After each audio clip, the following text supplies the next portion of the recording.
Astronomie, astrophysique, cosmologie, astroparticules. Ça se passe là-haut, par Eric Simon. La nébuleuse du Crabe est le résidu de l'une des premières supernovas à avoir été enregistrée par les hommes en 1054.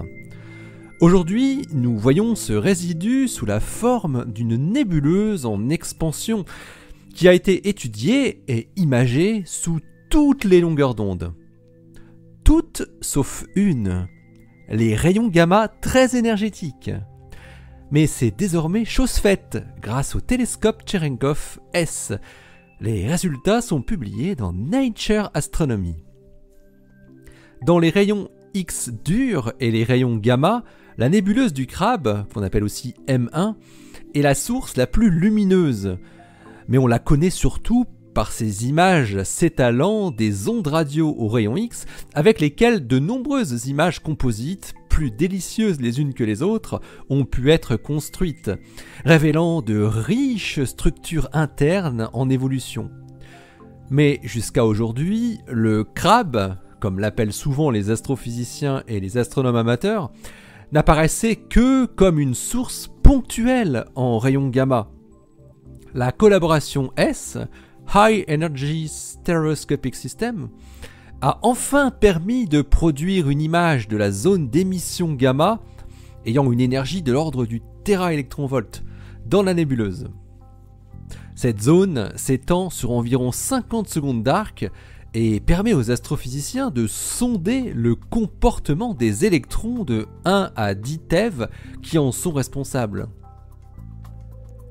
Au centre de la nébuleuse du Crabe se trouve le pulsar du même nom, une étoile à neutrons qui a une période de 33 millisecondes, résidu ultime de l'explosion qui eut lieu il y a un peu moins de 1000 ans. Et ce pulsar génère un vent de particules relativistes autour de lui. Ces électrons et positrons, pour la plupart, se retrouvent au sein de la nébuleuse où ils interagissent. Les électrons interagissent à la fois avec les champs magnétiques, produisant au passage des ondes radio lors de la courbure de leur trajectoire, par rayonnement synchrotron, mais aussi avec les noyaux atomiques, produisant des rayons X par rayonnement de freinage, Bremsstrahlung, et avec les photons du milieu, en créant des photons beaucoup plus énergétiques par collision élastique, l'effet Compton inverse. Ce sont les photons gamma détectés par la collaboration internationale qui exploite le grand détecteur atmosphérique situé sur le haut plateau de Khomas, en Namibie, à 1800 mètres d'altitude. S est un réseau de 5 télescopes Cherenkov qui détectent la lumière Cherenkov donc, qui est produite dans l'atmosphère quand un photon gamma, d'énergie comprise entre 50 GeV et 50 TeV, interagit dans la haute atmosphère et crée alors une gerbe de particules secondaires qui se développent dans la couche atmosphérique. Cette détection permet aux spécialistes de reconstruire précisément à la fois l'énergie du photon gamma primaire, mais aussi sa direction d'arrivée. La nébuleuse du Crabe a ainsi été suivie régulièrement par S pendant plus de 10 ans pour pouvoir en faire une cartographie dans ce domaine énergétique. Afin de reconstruire précisément les propriétés des sources détectées, pour chaque observation, les chercheurs ont effectué des simulations Monte-Carlo prenant en compte une source imaginaire et les conditions de leurs observations, dans le but de déterminer la robustesse de leur analyse de données et l'impact des erreurs statistiques et systématiques. Ils ont déterminé l'extension spatiale de l'émission gamma de la nébuleuse en comparant les images gamma reconstruites avec les données et celles obtenues par simulation. Les équipes de la grande collaboration S ont été obligées de procéder de la sorte car la taille de la source gamma du Crabe atteint la limite de résolution que S peut offrir. En faisant l'hypothèse que la source a une forme gaussienne, les chercheurs trouvent une extension de 52,2 secondes d'arc pour des photons d'énergie supérieurs à 700 GeV. Pour comparaison, la nébuleuse du Crabe s'étend sur 65 secondes d'arc en ultraviolet et seulement sur 25 secondes d'arc en rayon X. En comparant les extensions spatiales aux différentes longueurs d'onde, les astrophysiciens peuvent étudier comment les électrons accélérés, qui sont à l'origine de tous ces rayonnements non thermiques, perdent leur énergie en fonction de leur énergie cinétique.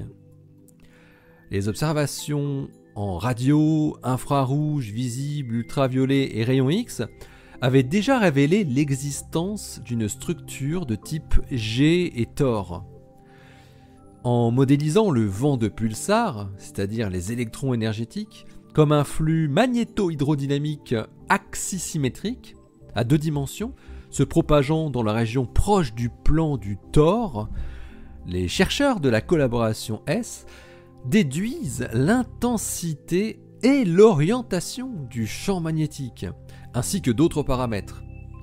Ils en concluent notamment que c'est la même population d'électrons qui est à l'origine des morphologies visibles en rayon X et en rayon gamma énergétique. Ces nouveaux résultats viennent consolider notre compréhension de ce magnifique résidu de supernova qu'est la nébuleuse du Crabe.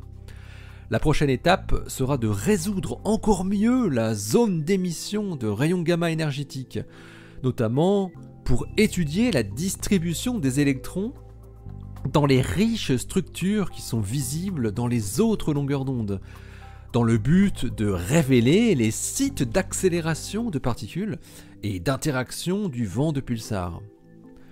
Il sera aussi très important pour les astrophysiciens d'essayer de voir ce qui se passe avec les rayons gamma au moment où le crabe se met à produire des éruptions, étant donné que les mécanismes en jeu ne sont probablement pas tout à fait les mêmes que lors des émissions continues. L'article de la collaboration S s'intitule « Resolving the Crab Pulsar Wind Nebula at Tera Electron Volt Energies » et il est paru dans Nature Astronomy le 28 octobre 2019. Allez, d'ici la prochaine, portez-vous bien, restez bien les yeux vers le ciel et les pieds sur terre. Allez, salut!